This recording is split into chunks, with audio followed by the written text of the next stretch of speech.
इस कहानी को समझने के लिए पिछले के सभी भागों को ज़रूर सुने। अमर के वहाँ से जाते ही शिवम ने पलक से पूछा, अब यह तुम्हें क्यों बुला रहा है? अनन्या ने कहा, अगर यह प्रोफेसर आज तुमसे फालतू बोले ना, तुम मेनू बता देना, छोड़ूंगी नहीं। कुछ देर पहले तक मैं रिया को चुड़ैल बता रही थी। अगर अमर प्रोफेसर ने कुछ भी कहा तो मैं चुड़ैल बनकर टूट पड़ूंगी उस हराम पर। तभी पलक ने कहा, कंट्रोल शिवम कंट्रोल। अनन्या, पहले मैं सर की बात सुन तो लूँ, वह कहना क्या चाहते हैं, उसके बाद ही तुम दोनों रिएक्ट करना, ओके? 5 मिनट बाद, may I come in sir? Yes yes please come, आज सिट। पलक सहमत हुई, चेयर पर बैठ गई और बोली, सर आपने मुझे बुलाया, कुछ काम था क्या?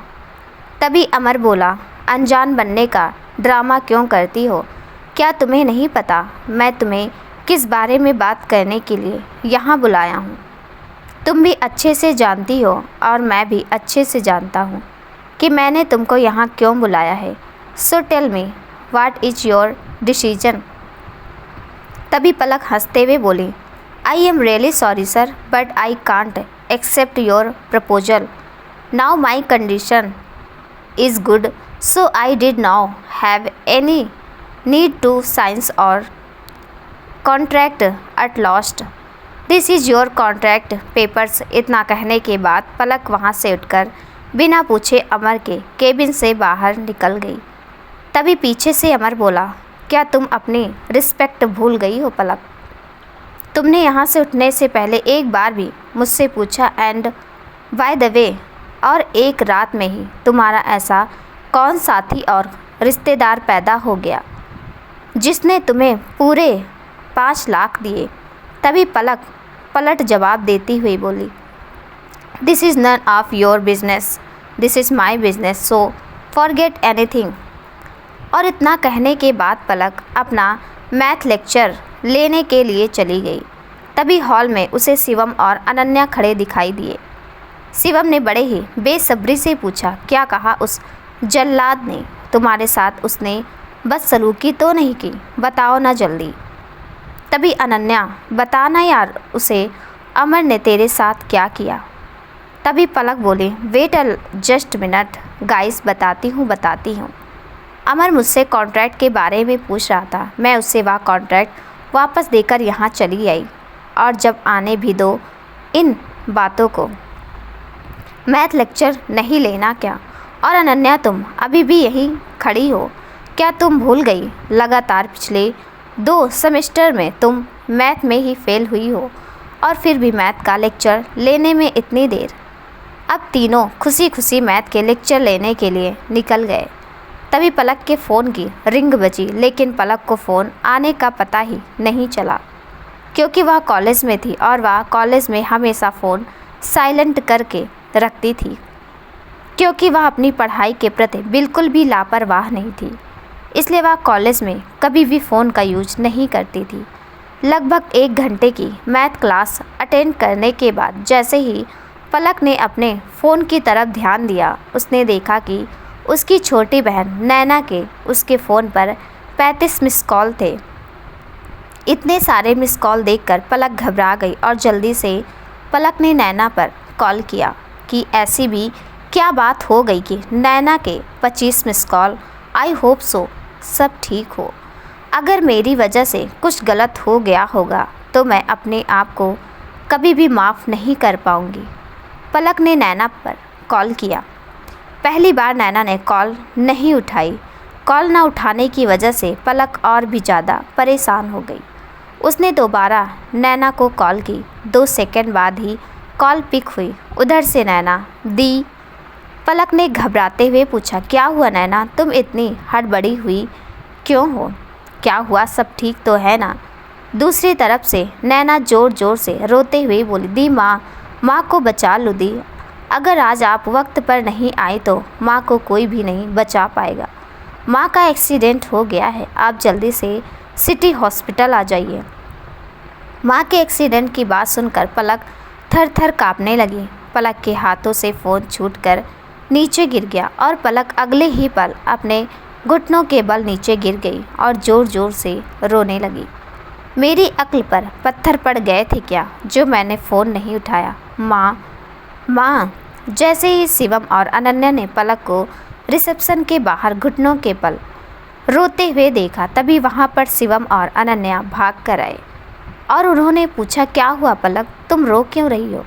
क्या हुआ पलक, बताओगी भी? बताओ ना पलक, क्या हुआ? थोड़ी ही देर में नैना का दोबारा कॉल आया, तभी कॉल अनन्या ने उठाया। उधर से नैना हड़बड़ाती हुई बोली, दी आप जल्दी से हॉस्पिटल आ जाओ वरना माँ को कोई नहीं बचा पाएगा। माँ को आपके ब्लड की बहुत ज़्यादा ज़रूरत है। ब्लड बैंक और हॉस्पिटल में AB नेगेटिव ब्लड ग्रुप है ही नहीं। अगर आप वक्त पर नहीं आई तो माँ को कोई भी नहीं बचा पाएगा, क्योंकि सिर्फ आप ही ब्लड AB नेगेटिव हैं।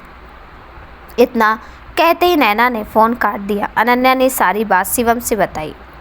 तभी शिवम ने कहा, पलक यहाँ रोने से कुछ नहीं होगा, जल्दी चलो। अगर हम वक्त पर हॉस्पिटल पहुँच गए तो हम तुम्हारी माँ को ज़रूर बचा लेंगे। पलक, अनन्या और शिवम तीनों शिवम की गाड़ी में बैठकर हॉस्पिटल के लिए निकल गए। 10 मिनट बाद वह तीनों हॉस्पिटल पहुंच गए और पलक जैसे ही नैना के पास पहुंची तभी अंदर से डॉक्टर आए और बोले, I am sorry miss Singhania, you are late. Doctor की बात सुनकर पलक वहीं ज़मीन पर धड़ाम से गिर पड़ी और ज़ोर ज़ोर से रोने लगी। अगर आज मैंने अपनी माँ को खोया है, उसकी जिम्मेदार सिर्फ़ और सिर्फ मैं हूँ। अगर आज मैंने वक्त पर फ़ोन उठाया होता तो नैना मुझे समय रहते बता चुकी होती। अगर आज मैंने माँ को खोया है तो उसमें सारी गलती मेरी ही है। मैं अपने आप को कभी माफ़ नहीं कर पाऊँगी। तभी शिवम और अनन्या पलक को संभालते हुए कहा, इसमें तुम्हारी कोई गलती नहीं है पलक। जब बुरा वक्त आता है तो कहकर नहीं आता, कम से कम अंदर चलकर एक बार माँ को देख तो लो। जैसे ही पलक सहारा लेती हुई उठी और माँ को देखने के लिए अंदर गई, तभी नैना ने पलक के गाल पर एक जोरदार थप्पड़ जड़ते हुए कहा, तुम्हें माँ को देखने का कोई हक नहीं है। अगर आज मेरी माँ की मृत्यु हुई है तो उसके पीछे तुम्हारा हाथ है। अगर तुम वक्त पर आ जाती तो मेरी माँ आज जिंदा होती।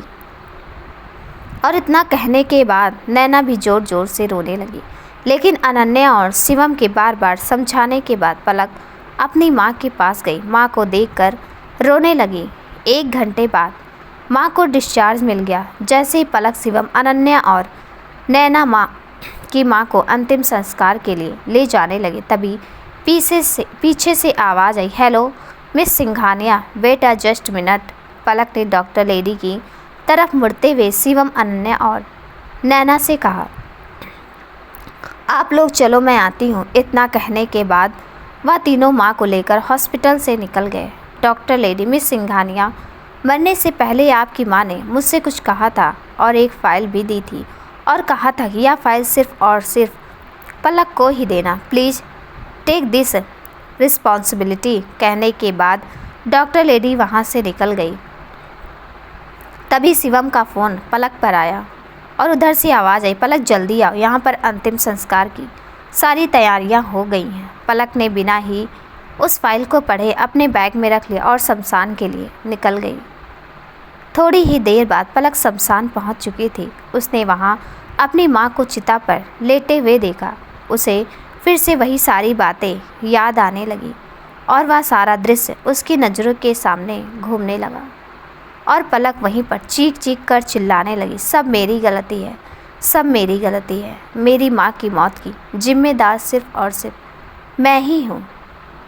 शिवम ने पलक को संभाला और अनन्या ने नैना को। पंडित जी ने अब तक अंतिम संस्कार की सारी विधियों की तैयारी कर ली थी। पलक की माँ को कोई बेटा नहीं था। उसके अंतिम संस्कार में पलक ने एक बेटे का कर्तव्य निभाया और अपनी माँ की चिता को अग्नि दी और फिर चारों पलट के घर आ गए। थोड़ी देर बाद अनन्या और शिवम दोनों ही कहा, अब हम चलते हैं पलक, हम कल तुमसे मिलने ज़रूर आएंगे। हमें माफ़ करना, ऐसे बुरे वक्त में भी हम तुम्हारे साथ नहीं रुक सकते, लेकिन तुम्हें तो पता ही है हमारी फैमिली कितनी स्ट्रिक्ट रूलों वाली है। इतना कहने के बाद दोनों अपने अपने घर के लिए निकल गए। लेकिन कहते हैं ना, रात चाहे कितनी ही घनी हो, उस रात के बाद एक नया सवेरा ज़रूर आता है। पलक ने धीरे धीरे अपने आप को संभालना शुरू कर दिया था। अब वह पहले की ही तरह अपने कॉलेज जाने लगी थी और फिर से ही उनकी ज़िंदगी आराम से व्यतीत होने लगी थी। 1 महीना बीत चुका था और दिवाली आने ही वाली थी। जैसे आप सबको पता है, दिवाली पर सब अपने घर की सफाई या करते हैं। तभी पलक को सफाई करते वक्त डॉक्टर लेडी के द्वारा दी गई फाइल मिली। फाइल को देखते ही पलक ने एक जोर का थप्पड़ अपने सिर पर लगाया और बोली, 1 महीना हो गया इस फाइल को और मैंने आज तक खोल कर भी नहीं देखा। पलक ने धीरे धीरे उस फाइल के पन्ने पलटने शुरू किए और जैसे ही पलक ने उस फाइल का तीसरा पेज खोला, वह तो चौंक गई और बोली, नहीं, ऐसा नहीं हो सकता। What is the how it impossible. No no, माँ ऐसा कैसे कर सकती, और माँ को ऐसा फ़ैसला लेना ही क्यों पड़ा। माँ ने मुझसे एक बार भी पूछा भी नहीं। नहीं, ऐसा नहीं हो सकता। तभी पीछे से नैना बोली, क्या हुआ। नैना ने एक बार पूछने पर आखिरकार पलक बोली कि यह तो कॉन्ट्रैक्ट है और कोई ऐसा वैसा कॉन्ट्रैक्ट नहीं, मैरिज कॉन्ट्रैक्ट। ऐसा कैसे कर सकती हैं माँ, बिना पूछे ही मेरी शादी किसी करण कपाड़िया से करवा दी। कौन है यह करण कपाड़िया, और इस पर मैंने साइन कब किए, और ऐसी भी क्या ज़रूरत आन पड़ी थी जो माँ ने मुझसे बिना पूछे मेरी शादी किसी मिस्टर कपाड़िया से करवा दी। कौन है यह कपाड़िया। तभी पीछे से डोर नॉक होने की आवाज़ आती है। दोनों बहनों का ध्यान पीछे की तरफ जाता है तो देखती है वहाँ कोई अनजान व्यक्ति खड़ा है। वह व्यक्ति दिखने में बहुत ही ज़्यादा हैंडसम, काले कलर का सूट, एक हाथ में फ़ोन और दूसरे हाथ में उसके गॉगल्स थे। उसकी नीली आँखें। नैना ने तो बिना जाने ही उससे कहा, आप कौन हैंडसम। तभी पीछे से पलक ने कहा, हु आर यू। तभी उस हैंडसम ने कहा, तुम मुझे नहीं जानती क्या। इस सवाल की उम्मीद तो नहीं थी मुझे तुमसे। पलक ने कहा, नहीं जानती मतलब नहीं जानती। तभी उसने कहा, मैं रॉयल इंडस्ट्रीज का एकलौता मालिक मिस्टर करण कपाड़िया। करण की यह बात सुनते ही मानो पलक के पैरों तले से ज़मीन खिसक गई। तभी पलक हिचकिचाते हुए बोली, तुम करण कपाड़िया। तभी करण ने कहा, yes my sweet heart, oh sorry, yes my pretty wife. तभी पलक ने करण से पूछा, मेरी माँ ने तुमसे शादी क्यों कराई, और लगते क्या हो तुम मेरी माँ के। मैंने तो तुम्हें कभी नहीं देखा, फिर आज अचानक से तुम कहाँ से आ गए। तभी करण हंसते हुए बोला, इतने सारे क्वेश्चंस एक साथ। करण ने कहा, मैं नील कपाड़िया का बेटा हूँ और तुम्हारी माँ नील कपाड़िया को बहुत अच्छी तरीके से जानती है। मेरे पिता और तुम्हारी माँ ने हम दोनों की शादी बचपन में ही तय कर दी थी और तभी मेरे पिता ने तुम्हारी माँ को यह कॉन्ट्रैक्ट दे दिया था और इस कॉन्ट्रैक्ट के मुताबिक तुम मेरी पत्नी हो और अब तुम्हें मेरे साथ कपाड़िया मैंसन चलना होगा। तभी पलक ने कहा, मैं तुम्हारे साथ कपाड़िया मैंसन नहीं जाऊंगी। ना तुम मुझे जानते हो ना मैं तुम्हें जानती हूँ। ऐसे ही किसी कॉन्ट्रैक्ट के साइन करने से हम दोनों पति पत्नी नहीं हो सकते। मैं तुम्हें अपने पति नहीं मानती और अभी फ़िलहाल मेरी पढ़ाई भी पूरी नहीं हुई है। तभी करण ने कहा, तो मैं तुम्हें पढ़ाई से कहाँ रोक रहा हूँ, मैं तुम्हें शादी के बाद भी पढ़ाऊँगा। लेकिन पलक ने करण की एक बात ना मानी और उसे घर से भगा दिया और कहाँ लौट कर कभी मत आना यहाँ, और यह पकड़ो अपना कॉन्ट्रैक्ट। करण गुस्से में जाते जाते पलक से एक बात कह गया, लौट कर आऊँगा, तुम्हें तो मैं यहाँ से ज़रूर लेकर जाऊँगा। तुमसे तो अभी पुराना हिसाब भी चुकता करना है मिसेस पलक सिंघानिया। इतना कहने के बाद करण वहाँ से निकल गया और पलक ने भी दोनों दरवाजे बंद कर दिए और कहने लगी, हे भगवान, मेरी ज़िंदगी में क्या होता जा रहा है यार। एक तरफ मेरी गलती से मेरी माँ इस दुनिया को छोड़कर चली गई और दूसरी तरफ यह अनजान आदमी अपने आप को मेरा पति बता रहा है। मैं कैसे यकीन कर लूँ और बिना जाने इसके साथ कैसे चली जाऊँ। तभी नैना ने कहा, दी अब हम ऐसा करते हैं, हम इस शहर को ही छोड़कर चलते हैं। हम बुलंद शहर में मौसी के पास चलते हैं, वह हमें कोई नहीं जानता। अच्छा होगा कि हम इस शहर को छोड़कर हमेशा हमेशा के लिए चले जाएं। पलक को नैना की बात सही लगी। दोनों बहनों ने पैकिंग शुरू कर दी और वह शाम के समय बुलंद शहर निकलने वाली थी। लगभग शाम के 4 बज रहे थे। दोनों बहन जैसे घर से ही निकली थी तभी उन्होंने देखा कि दरवाजे पर पुलिस और खड़ी हुई है। तभी पुलिस ने पलक से कहा, आप लोग यहाँ क्या कर रहे हैं? मुझे लगता है आपको कोई गलतफहमी हुई है। आपको किसी और के घर जाना होगा क्योंकि हमने पुलिस नहीं बुलाई। आप मुझे एड्रेस दिखा दीजिए, मैं आपको सही रास्ता बता दूंगी। तभी पीछे से एक आवाज़ आई, पुलिस बिल्कुल सही जगह पर आई है मिसेस सिंघानिया। तभी पलक ने कहा, तुम अब क्या नया ड्रामा है या तुम पुलिस लेकर मेरे घर क्यों आए हो? तभी करण ने कहा, अपनी वाइफ को लेने। और पुलिस ने भी यही कहा, आपकी मैरिज एक कानूनी मैरिज है और आप इस मैरिज को झुठला भी नहीं सकती और आपके भी इस कॉन्ट्रैक्ट पर साइन है, इसलिए आपको मिस्टर कपाड़िया के साथ जाना ही होगा।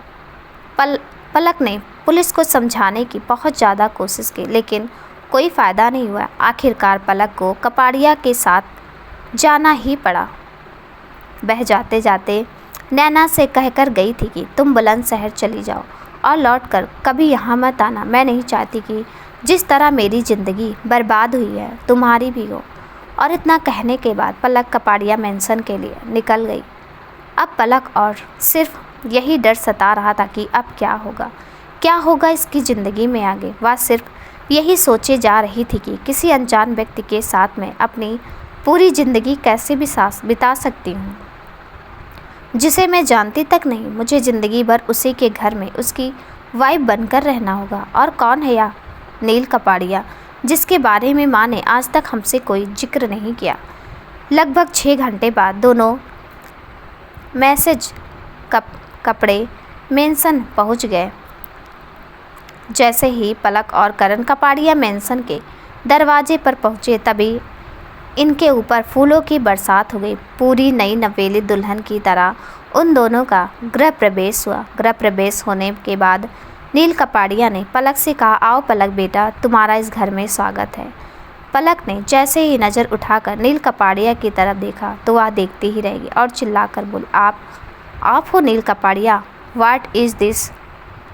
पलक नील कपाड़िया को देखकर इसलिए चौंक गई क्योंकि नील कपाड़िया और कोई नहीं पलक की माँ के पहले पति थे। उन्होंने पलक की माँ को घर से धक्के देकर निकाल दिया था क्योंकि शादी के 3 साल तक पलक की माँ को कोई संतान का सुख प्राप्त नहीं हुआ था। उन्हें लगता था कि यह औरत बांझ है, इसलिए उन्होंने उन्हें घर से बाहर निकाल दिया था।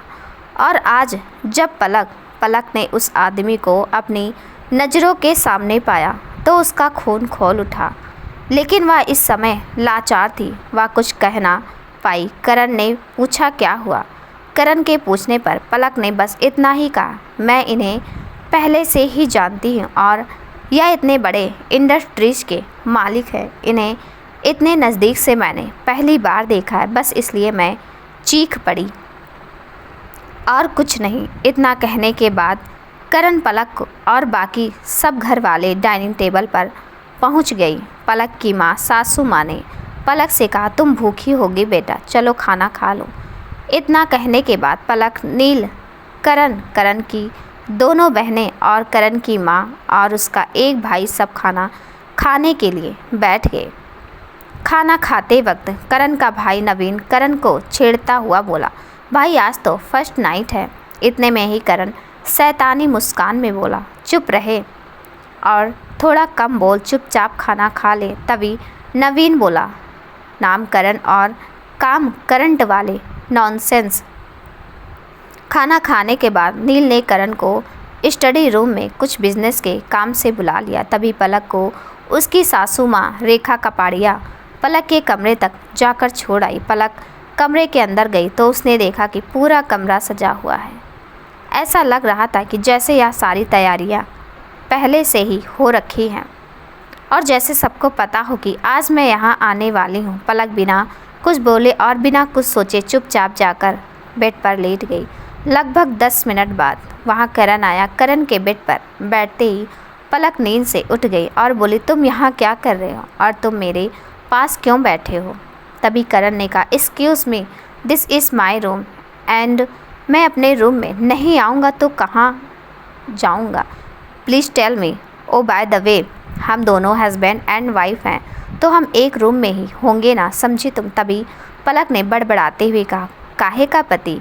ना या मुझे ठीक से जानता है ना मैं इसे ठीक से जानती हूँ, पता नहीं कहाँ से गले पड़ गया। तभी करण ने कहा, कहाँ? आज तो हमारी फर्स्ट नाइट है ना, क्या कहना चाहती हो पलक तुम इस बारे में? इस बात को सुनकर पलक बिल्कुल स्थिर हो गई, पूरी तरह से घबरा गई और कुछ ना बोल पाई। तभी करण ने कहा, मैं नहीं चाहता कि तुम मुझे बिना जाने समझे और पहचाने मेरे साथ कोई भी संबंध बनाओ। जब तक तुम मुझसे प्यार नहीं करने लग जाओगी तब तक मैं तुम्हारे साथ ऐसा कुछ नहीं करूँगा। इस बात को सुनकर पलक के मन में थोड़ी ठंडक पड़ी और ना जाने कहाँ से पलक को करण थोड़ा थोड़ा अच्छा लगने लगा। तभी कमरे में से एक जोर के हंसने की आवाज़ आई। तभी करण ने पीछे मुड़कर देखा तो ड्रेसिंग टेबल के पीछे से यह आवाज़ आ रही थी। तभी करण ने पूछा, कौन है? तभी उसकी दोनों बहन वहाँ से बाहर निकल कर आई और बोली, हम तो यहाँ थोड़ी सी प्यार वाली बातें सुनने के लिए आए थे, लेकिन तुम दोनों ने तो सारी बात का सत्यानाश कर दिया। चल नैना यहाँ से, राशि ने कहा। इतना कहने के बाद दोनों बहनें कमरे से बाहर निकल गई। करण के चेहरे पर मुस्कान आ गई और वह पलक की तरफ देखकर बोला, मेरी दोनों बहनें बड़े ही मजाकिया अंदाज की हैं। नैना और राशि की इस हरकत पर तो कल आपको भी हंसी आ गई। तभी गेट खुला और नैना अंदर आई। तभी करण ने कहा, अब क्या हुआ? तभी नैना वहाँ से अपना कैमरा उठा कर ले गई जो अलमारी के पर्दे के पीछे रखा हुआ था। नैना की इस बात हरकत को देखकर करण ने ज़ोर से अपने सर पर हाथ मारा और बोला, अब रात को पता नहीं ठीक से नींद भी आएगी या नहीं, या फिर ऐसा ही लगता रहेगा कि कोई है अभी भी कमरे में सभी। तभी करण वहाँ से एक तकिया और ब्लैंकेट उठाकर सोफे पर जाकर सो गया और पलक भी पूरे बेड पर अपना कब्जा कर सो गई। अगली सुबह के लगभग 10:30 बज रहे थे। तभी करण सोकर उठा तो उसने देखा कि उसके कमरे का दरवाज़ा खुला है और वहाँ पलक भी नहीं है। करण उठकर नीचे गया और उसने अपनी माँ से पूछा कि माँ पलक कहाँ है? तभी उसकी माँ ने कहा, क्यों तुम्हें नहीं बताया? वह अपने कॉलेज गई है। कॉलेज में कम से कम 50 ऐसी लड़कियाँ होंगी जो शादीशुदा होने के बाद भी पढ़ाई करती थी, और वैसे भी पलक का यह लास्ट सेमेस्टर था। इसके बाद उसकी पढ़ाई पूरी हो जाएगी, इसलिए वह नहीं चाहती थी कि कुछ महीनों की वजह से वह अपनी पढ़ाई छोड़ दे। लेकिन आज पलक का अंदाज बिल्कुल ही अलग था।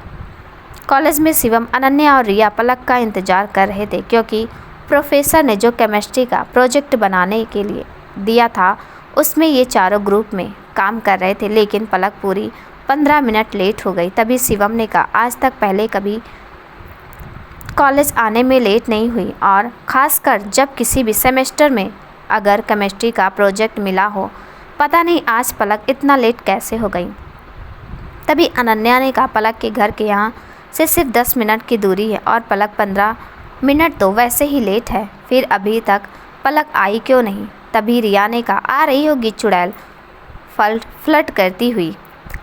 पढ़ाई में ध्यान कहाँ रहता है इसका, इसकी वजह से मैं आज पहली बार टाइम पर कॉलेज आई, और यह मैडम है कि अभी तक आई ही नहीं। तभी अनन्या बोली, चुड़ैल होगी तू, और पलक कोई ऐसी वैसी लड़की नहीं है कि किसी के भी साथ फ्लर्ट करने लग जाए, समझी तुम?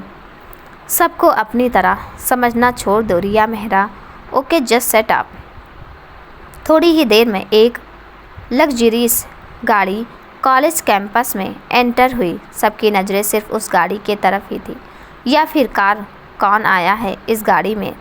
सबको ऐसा लग रहा था कि कोई ना कोई चीफ गेस्ट ही आज कॉलेज में आया है। लेकिन आँख तो जब सबकी फटी की फटी रहेगी जब उसके अंदर से पलक उतरी।